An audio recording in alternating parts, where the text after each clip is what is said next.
교회 학교 예배를 위한 설교 만들기. 6번째. 하나님 중심의 말씀을 만들기 위한 준비.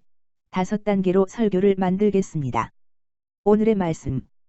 요한복음 2장 1절에서 11절 말씀입니다. 첫 번째 단계. 성경 본문 읽기. 요한복음 2장 1절에서 11절까지 말씀을 3번에서 5번을 읽어주세요. 두 번째 단계. 성경 본문 내용 파악을 위해 본문 내용을 일어나는 사건을 중심으로 단락을 나누어주세요. 저는 본문 말씀을 4단락으로 나눴습니다. 첫 번째 단락. 1절에서 2절. 갈릴리 가나 혼인잔치에 참석하신 예수님과 제자들. 두 번째 단락. 3절에서 5절. 포도주가 떨어지자 마리아가 예수님께 도움 요청함. 세 번째 단락. 6절에서 10절. 예수님은 물을 포도주로 변하게 하는 이적을 행하심. 네 번째 단락. 11절. 이 표적을 보고 제자들이 예수님을 믿게 됨. 성경 본문 내용 파악. 요한복음 1장에서 제자들이 예수님을 따르기 시작했다. 요한복음 1장 51절을 보면 나다나엘까지 5명의 제자들이 예수님을 따르게 된다. 이렇게 나다나엘까지 만난 그날부터 이제 3일째가 되던 날, 예수님과 제자들이 갈릴리 가나 혼인잔치에 초대되어 갔다가 일어난 사건이다. 혼인잔치에 포도주가 떨어지자 예수님의 어머니 마리아의 부탁으로 예수님은 물을 포도주로 변하게 하는 일을 행하셨다. 그 표적을 보고 제자들이 예수님을 메시아로 더욱 믿게 되었다. 세 번째 단계. 성경 본문 내용 분석 및 연구하기. 1. 첫 번째 단락. 요한복음 2장 1절에서 2절까지. 1. 사흘 되던 날은 언제부터 언제까지입니까? 1절. 예수께서 갈릴리로 나가려 하시다가 빌립을 만나 이르시되 나를 따르라 하신 날부터 예수와 제자들이 갈릴리 가나 혼인잔치에 참석하는 그날까지입니다. 참고. 요한은 어떤 사건을 기록할 때 될 수 있는 대로 그 사건이 발생한 시간과 장소를 구체적으로 언급함으로써 그 사건이 시간과 공간 속에서 실제 발생한 역사적 사건임을 강조하고 있다. 제2장은 시간을 나타내는 단어로 시작하고 있다. 이는 제1장에서 어떤 새로운 사건을 언급할 때 시간을 언급한 것과도 조화를 이루는 기록 방법이다. 사흘 되던 날은 제1장에 기록된 마지막 사건인 예수님께서 빌립과 나다나엘과 더불어 이야기를 나누신 그 날로부터 이틀이 더 지나 제3일째 되던 날을 가리킨다. 따라서 3일째 되는 날은 요한복음 1장 19절을 기준하여 볼 때에는 제7일째 되는 날이다. 요한은 이 사건이 요한복음 1장 19절로부터 시작하여 제7일째 되던 날 있었음을 밝히기 위하여 의도적으로 이 표현을 사용한 것이다. 물론 여기에 제7일은 성경의 상징체계상 태초의 천지창조 사역이 끝난 후 하나님께서 기쁘게 안식하신 날을 연상시킨다. 요한은 바로 이 같은 제7일에 예수 그리스도의 첫 표적이 일어났음을 밝힘으로써 예수께서는 마치 이 물을 포도주로 변화시키는 것과 같이 새롭고 근본적인 변화를 일으키는 재창조에 의한 구원의 기쁨과 안식을 가져올 분으로 소개하고자 하였던 것이다. 갈릴리 가나 혼인잔치에 누가 초청을 받았습니까? 1절, 2절. 예수의 어머니도 거기 계시고 예수와 그 제자들도 혼례의 청함을 받았더니. 참고. 요한은 1절에서 마리아라는 이름 대신에 예수의 어머니로 기록하였다.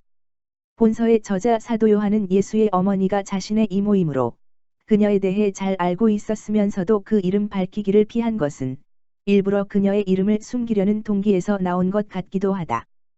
그러나 사도 요한의 보다 큰 의도는 독자들의 시선을 예수님에게로 집중시켜서 그의 메시아 되심을 부각시키기 위함이었던 것으로 보인다. 유대인들의 결혼잔치는 보통 적어도 한 주간은 계속되었다.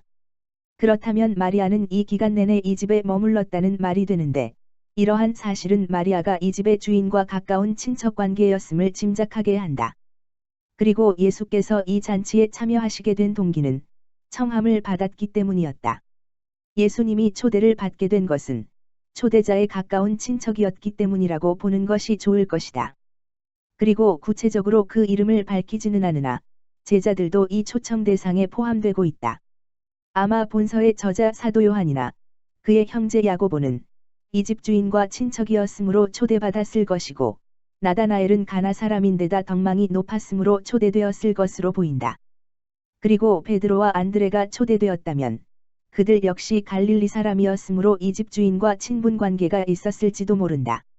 이 가운데 어쩌면 나다나엘은 혼인잔치를 준비하는 일에 도움을 주었을 수도 있다. 당시 사회에서 사람들은 남을 돕는 것을 덕으로 삼았기 때문에 그러한 가능성도 생각해 볼 수 있는 것이다. 그러나 무엇보다 예수님과 함께하는 제자들이었기 때문에 혼인잔치에 초청되었을 것이다. 본문 내용 분석과 연구 2. 두 번째 단락 요한복음 2장 3절에서 5절까지 2.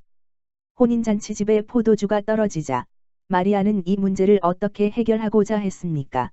3절 포도주가 떨어진지라 예수의 어머니가 예수에게 이르되 저들에게 포도주가 없다 하니 참고 혼인잔치에 더 이상 포도주가 없는 상태를 알게 된 마리아는 그 상황을 예수에게 일러주었다.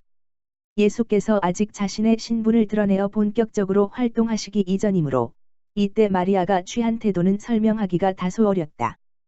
그러나 예수께서 잉태되고 탄생하는 과정을 겪은 마리아는 예수께서 메시아이심을 이미 알고 있었고, 그러므로 마리아가 신앙적인 차원에서 이 사실을 말하였을 가능성이 크다.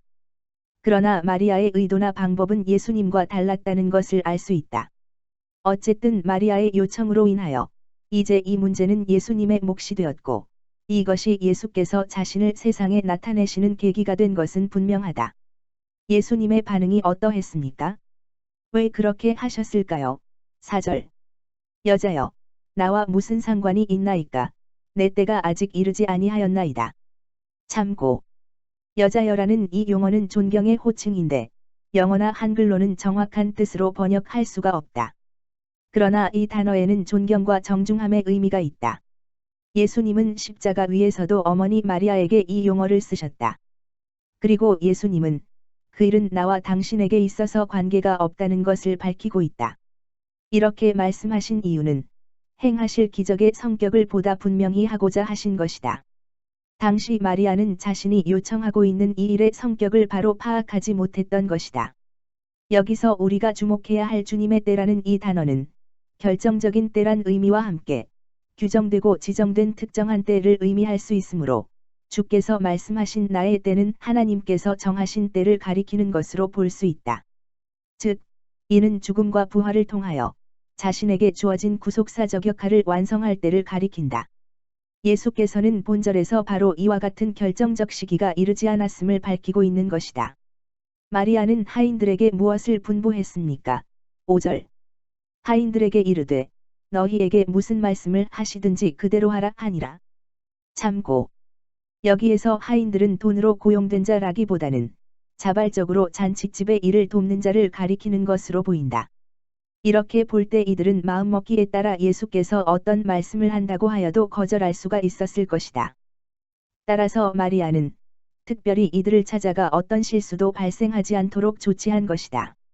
즉 하인들은 그분이 말씀하는 것이 무엇이든 설사 그것이 전혀 사리에 맞지 않고 또 이상하게 들릴지라도 그가 말씀하셨다는 이유만으로 이 일을 제기하지 말고 즉시 행할 의무를 부여받은 것이다.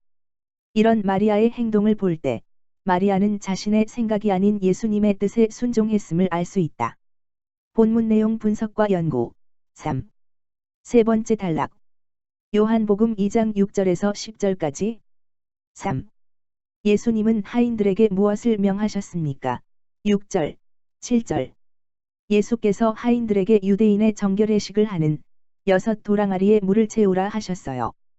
참고 요한이 여기서 언급한 것은 유대인의 종교의식으로서의 결례이다. 그들은 씻는 일, 즉 세정식을 중시하여 외출해서 돌아오거나 식사 전후에 부지런히 씻었는데 이것은 위생적인 차원의 씻음이 아니라 의식적 불결에서 벗어나 깨끗하게 된다는 제의적인 의미를 지니고 있었다. 그래서 집집마다 하나에 2-3통씩 들어가는 물을 담아두는 큰 항아리들이 여러 개 있었다. 여기서 말하는 한 통은 약 40리터에 해당하므로 한 항아리에는 거의 100리터 정도의 물이 들어갔을 것이다. 요한은 당시 사건의 직접적인 목격자였으므로 항아리의 수요는 물론 그 크기까지 밝혀줄 수 있었다. 예수님은 그 물을 떠서 누구에게 갖다 주라고 하셨습니까? 8절 이제는 떠서 연회장에게 갖다 주라 하심에 갖다 주었더니 참고 연회장은 집주인이 아니라 집주인으로부터 잔치를 배설하고 주재하는 책임을 부여받은 사람을 가리킨다. 연회장은 손님들에게 먹을 것과 마실 것을 제공하는 일을 책임진다.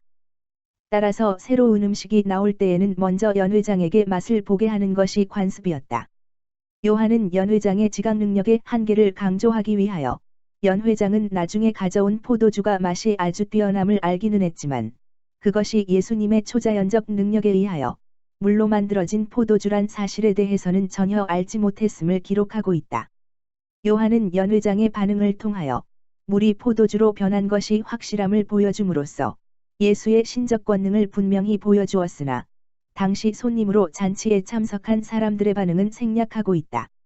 이는 예수께서 아직까지는 군중들 앞에 메시아로 등장하실 시점이 되지 않았음을 암시하려는 요한의 의도적 표현 방법으로 볼 수 있다. 본문 내용 분석과 연구 4. 네 번째 단락 요한복음 2장 11절 4. 이 처음 표적을 통해 예수님의 어떤 것이 드러났습니까? 11절에 그의 영광을 나타내심에 참고 표적이라는 단어는 헬라어로 표시하다, 가리키다 라는 뜻이 있고 문자적으로는 신호, 표시란 의미를 갖는다. 이것은 일반적으로 어떤 인격이나 사물을 다른 것과 구별하여 알게 해주는 독특한 표시를 가리킨다. 표적이란 말로 표현한 예수의 이적은 단순히 사람들을 놀라게 하는 위대한 행동이나 치유 이상의 의미를 지니며 예수의 하나님 아들 되심을 나타낸다. 본절에 있어서 이 표적이 처음이란 말로 수식되고 있는 것은 예수께서 자신이 하나님 아들 되심을 외부로 드러내 보이신 첫 번째 이적이란 의미이다. 이 표적은 제자들에게 어떤 영향을 미쳤습니까? 11절 b. 제자들이 그를 믿으니라. 참고 예수께서 행하신 이 처음 표적이 제자들에게 미친 영향이 명시적으로 기록되어 있다. 제자들이 이 처음 표적을 보고서 예수님을 믿게 되었다는 이 말은 어떤 면에서는 모순처럼 들리기도 한다. 왜냐하면 적어도 제1장에서 등장하는 예수의 초기 제자 5사람은 예수 안에서 메시아를 발견한 이들이며 그분이 하나님의 아들이심을 고백한 이들이므로 그를 믿으니라는 이 증거가 모순처럼 들리는 것은 당연하다. 그러나 예수가 그리스도이심을 안다는 사실, 그리고 인정한다는 사실 자체가 믿음은 아니다. 하나님께서 요구하시는 것이 믿음인데 이 처음 표적을 보기 전에는 지식으로 예수님을 알았을 뿐 깊은 믿음은 없었던 것이다. 그러나 이제 제자들은 믿게 되었다.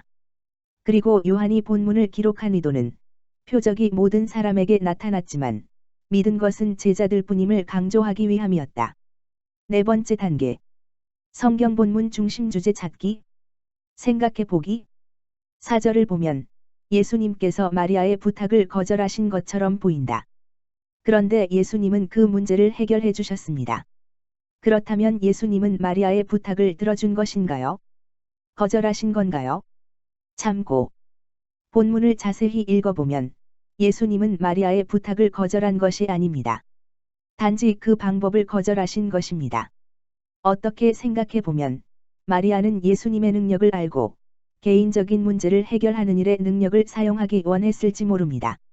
그러나 4절 후반부 내 때가 아직 이르지 아니하였나이다 라고 하신 말씀을 볼 때 마리아는 공생애를 시작하시는 예수님을 보며 이 사건을 통해서 자신을 드러내시기 원했다는 것을 알 수 있습니다. 그러나 예수님은 아직 때가 아니라고 하셨습니다. 이 때는 십자가에서 모든 인류의 죄를 대속하는 구속사의 완성의 때를 말씀하고 있습니다. 이 때가 되기 위해서는 예수님의 증인들이 만들어져야 합니다. 예수님께서 이루신 구속의 사건을 증언할 제자들이 아직 준비되지 않았기 때문입니다.